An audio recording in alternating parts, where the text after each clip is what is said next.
আমার বর আজকে বাজার থেকে নিয়ে এসেছে একটা গোটা মুরগি।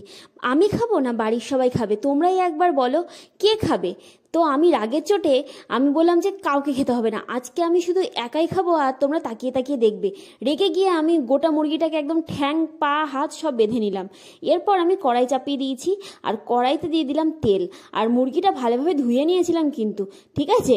আর এবারে তেল গরম হয়ে গেলে আমি দিয়ে দিলাম পেঁয়াজ কুচি আর সাথে দিয়ে দিলাম লবণ।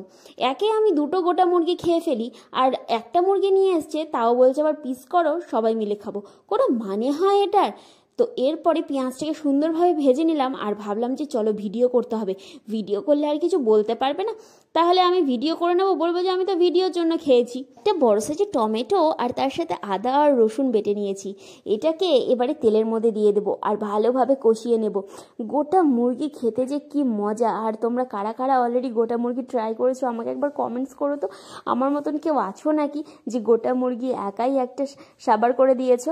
তো যতটা মশলা ছিল আমি একদম ঠুকে ঠুকে বার করে নিয়েছি, তার কারণ এতে যতটা তেল আর মশলা হবে ততই কিন্তু খেতে ভালো লাগবে।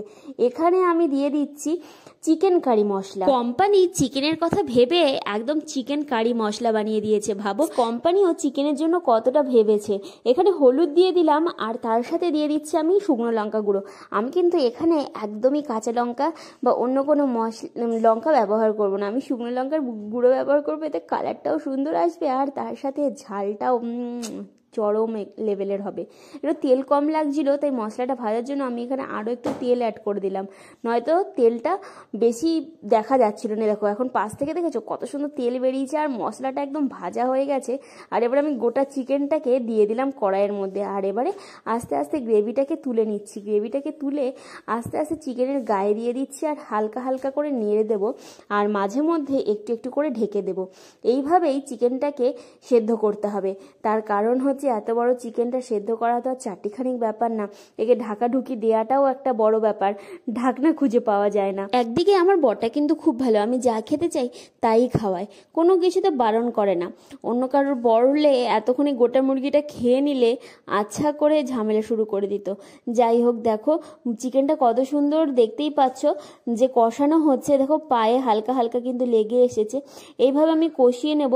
দেখো কতটা তেল ছেড়ে এসছে আর মশলাটা কি সুন্দর একদম সব গলে গেছে, পেঁয়াজ আর এরকমভাবে নেড়ে চেড়ে নেবো আর একটু একটু করে ঢেকে দেবো, তোমাদের তো আগেই বললাম।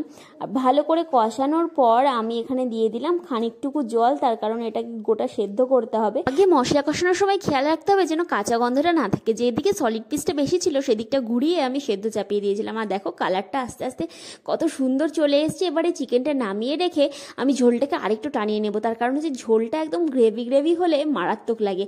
আর তার সাথে ফ্রাইড রাইস নিয়ে বসে পড়েছি ভুড়ি ভোজ করতে। ওফ, দেখো দেখেই কিন্তু কেমন লোভনীয় লাগছে, তাই না?